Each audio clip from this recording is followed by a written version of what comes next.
3 अप्रैल 2025 सूर्य सप्तमी का और गंगा सप्तमी का दुर्लभ संयोग पंचांग में स्पष्ट रूप से लिखा हुआ है। यह दिन त्रिपुष्कर योग के कारण बहुत ही ज्यादा शुभ और श्रेष्ठ हो गया है। सूर्य सप्तमी जो कि अपने आप में विशेष तिथि है, शनिवार के दिन पड़ने के कारण और गंगा सप्तमी पड़ने के कारण बहुत ही श्रेष्ठ हो गई है। सूर्य सप्तमी के बारे में हमारे वेद शास्त्रों में कहा गया है, जो ये सूर्य सप्तमी होती है, ये भाग्य की रेखाओं को प्रबल करके पितरों को भी सुख पहुंचाती है। इस दिन जातक अगर चाहे तो अपनी कुंडली को मजबूत कर सकते हैं, रोग दोष कष्ट पीड़ा आदि चीजों से मुक्ति पा सकते हैं। इन सरल और छोटे छोटे अगर कार्यों को कर लेता है तो परम सुखों की प्राप्ति को अनुभूति करता है। जो व्यक्ति हारी बीमारी से परेशान है, मन कर्म वाणी से उसे पीड़ा होती हो, इन कार्यों को सूर्य सप्तमी के दिन जरूर करें। सूर्य सप्तमी साल में आने वाली एक ऐसी तिथि है जो बहुत ही ज्यादा चमत्कारी है। सूर्य सप्तमी के दिन आपको कौन से कार्य करने हैं, खास करके विद्यार्थी जन या जो नित्यदिन दवाइयों का सेवन करते हैं और अपने शरीर के कष्टों से रोगों से परेशान जो व्यक्ति मान सम्मान की इच्छा रखते हैं, उन्हें ये कार्य जरूर करना चाहिए। गंगा सप्तमी होने के कारण यहाँ पर आपको नहाने के पानी में एक बूंद गंगा जल अवश्य डालना है और गंगा मैया का ध्यान करते हुए सुबह जल्दी स्नान कर लेना। इसके बाद आपको विशेष कार्य करने हैं। सबसे पहले गेहूँ,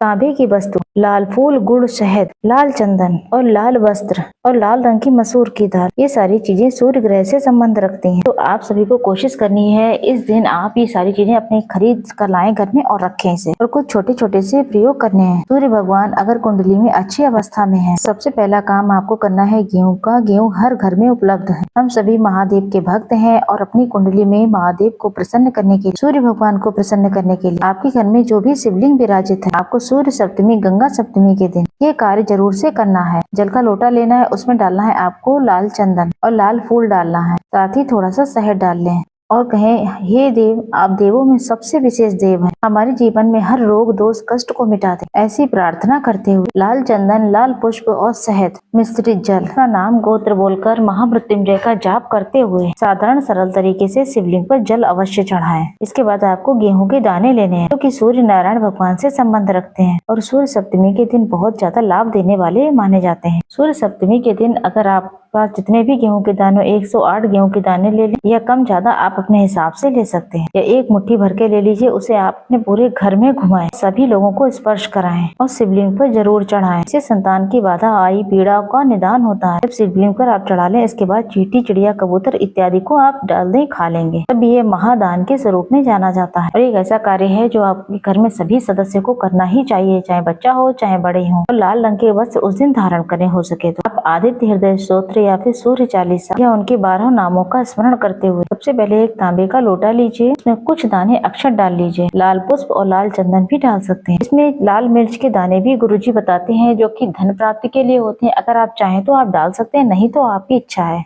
ये सारी चीजें डालकर सूर्य भगवान को जल अर्पित करें। अन्य दिनों में तो आप वैसे सामान्य जल देते हैं, इस दिन इस चीज को पूरा करने के लिए, अपनी मन्नत को पूरा करने के लिए, अपनी मनोकामनाओं को जल्द से जल्द पूरा होने के लिए आपको ये सारी चीजें जल में डालकर सूर्य भगवान को अर्घ देना चाहिए। ऐसा करने से आपकी कुंडली में सूर्य भगवान की स्थिति मजबूत होगी, आपको सांसारिक पीड़ाओं से मुक्ति मिलेगी और हर स्वरूप में आपको सुख की अनुभूति होगी। ये कार्य बच्चे से लेकर बड़े बूढ़े सभी कर सकते हैं। अपने हाथों को 6 इंच ऊपर उठाएं। इसके बाद सूर्य भगवान के किसी भी नाम का स्मरण करते हुए, मंत्रों का कोई भी उच्चारण करते हुए सूर्य सप्तमी के दिन इस तरीके से जल आप अवश्य चढ़ाएं। 3 बार सूर्य भगवान की परिक्रमा करें। फिर यहाँ पर प्रार्थना करें कि सूर्य भगवान आप प्रत्यक्ष देवता है, आप मन मस्तिष्क के कारक हैं, मेरे जीवन में खुशियों के भंडार भरे। ऐसी प्रार्थना करें। आप बच्चे बड़े सभी से कहें, इस तरीके से सूर्य भगवान की आराधना करें। वहीं इस दिन जो है सूर्य देवता के निमित्त यहाँ पर ब्राह्मण देवता को, चींटी चिड़ियाओं को एक मुट्ठी गेहूं जरूर दें दान में। लाल वस्त्र का दान कर सकते हैं, गुड़ का दान कर, चने की दाल भी सूर्य भगवान से संबंध रखती है, इसलिए ज्यादा से ज्यादा लाल वस्तु का दान करना है आपको। ऐसा करने से सूर्य भगवान प्रसन्न होते हैं, रोग दोष कष्ट पीड़ा से मुक्ति मिलती है।